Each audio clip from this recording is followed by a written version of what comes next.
Multiple creepy encounters over the course of 7 months with the same persistent men. I feel lucky these encounters all occurred in public places. For reference, I am F24, have freckles and naturally red hair, and I am about 5 feet 7 inches. The first time this man, who appeared to be about my same age and height, approached me while I was in a popular downtown bar with my best friend. I saw this man approach and I was not interested, so as not to lead him on I kept my responses short. The conversation went as follows. His intro line was, "You have so many freckles. They are in such random places." Me, "That is how freckles work." Him, "That is how you know you are a real redhead." I was creeped TF out already at this point. Me, "I am well aware." He lingered to ask a couple more pointless questions until my friend and I managed to get away. My friend and I ended up going to a different bar across the street a little later in the night. We had settled into the new bar, were a little drunker, and my friend went to the bathroom, leaving me at a high-top table up against the wall. The same man appeared out of nowhere to my left and put one arm against my table and the other against the wall, so I had nowhere to go. Saying to me, "You're the redhead from before. Fellas, never physically trap a girl you were trying to hit on." I was extremely uncomfortable, but I figured my friend would be back soon and would be able to help me out of the situation without causing a scene. He asked me several awkward questions. Meanwhile, I had secretly texted my friend to hurry back to save me from a creepy guy. He then asks, "Take a picture with me." Me, "WHYYY." Him, "For the memorias." I was still trapped and I was hoping if I complied he would leave me alone, so I let him take a picture of us while I was smiling a fake hostage smile. My friend had reappeared but was standing by the bar and not approaching the table. I pretended to be drunker than I was and rushed over to her, gushing, "OMG, you're back, let's go dance," and I dragged her away to explain the situation. Fast forward a week dash. My next encounter with this man was at a completely different and very busy bar with different female friends of mine. I was having a good time and suddenly I looked to my left and this man, I kid you not, was running in my direction, phone outstretched, with the picture he forced me to take with him on the screen. I had had enough and I was done being polite to save his feelings as I sat there scared. I told him, "Leave me alone, you creep me out." He venomously replies, "Well, you are an ugly bitch anyways." My friends catch when something is going on, and as he walks away they offer to protect me if needed. For months I thought it was my last interaction with this man. I was wrong. I had taken it as a warning, an example of how men's demeanor can change once they have been rejected, and it was chilling. 7 months later, I had forgotten about the prior encounters, and I was casually browsing a drugstore makeup display at night after the gym. I was looking down at a product when my spidey senses started going off. Someone was standing on the other side of the display and staring at me in my periphery. I look up and a man was 2 feet in front of me. I did not yet realize it, but it was the same man. He asked me if the drugstore we were in sold chapstick. "It is a drugstore. Everyone without fail sells chapstick." Taken aback, my initial thought was that he assumed I was an employee, and replied, "I don't work here." He smiled a slow smile, maintained eye contact and said okay. We both continued shopping until he returned to another makeup aisle I was at in the store. He said, "I think I've met you before." I told him I didn't believe we had, as I truly didn't remember him yet. He began to ask me questions that every girl my age in my city would answer yes to. "Have you been downtown before?" Me, "Well, yeah, everyone has, but like every weekend." Me, "Not every single weekend." "No, but last summer, with girls." At this point I was getting a very bad feeling in my stomach. Everything about his body language, demeanor, and the things he was saying felt off. And he was staring. He insisted 2 more times we had met, and would not let it go. So I suggested, "Lots of people confuse me with other redheads they've met before. I'm sorry, I don't remember meeting you."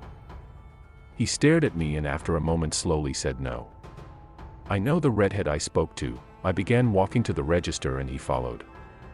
As I walked, it finally clicked who it was, and I was afraid. His social unawareness and weird questions made me sure it was him. I played it cool until I had paid for my items, and I was leaving the store. I didn't look back, but I knew he had items to pay for before he could follow.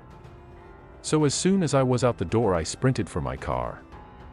I got in, locked it, and sat for a moment stunned as I processed what had happened. I came to my senses quickly and I drove to the parking lot exit. I looked back and he was just outside the doors of the pharmacy, his head looking back and forth across the dark parking lot for me. I know he saw my car leaving the parking lot.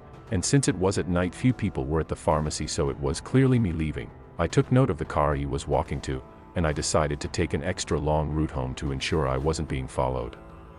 This route led through a wealthy neighborhood at the far east end of my city, so there is nothing that way aside from high-end homes. I looped through a roundabout in this neighborhood and I saw a car matching his drive straight through. There was no way to know if it was his, however it was chilling.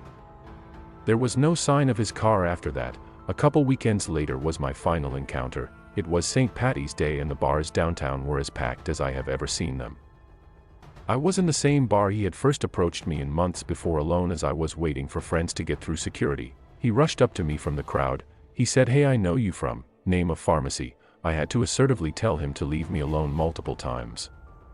He kept asking why. "Do you have a boyfriend?"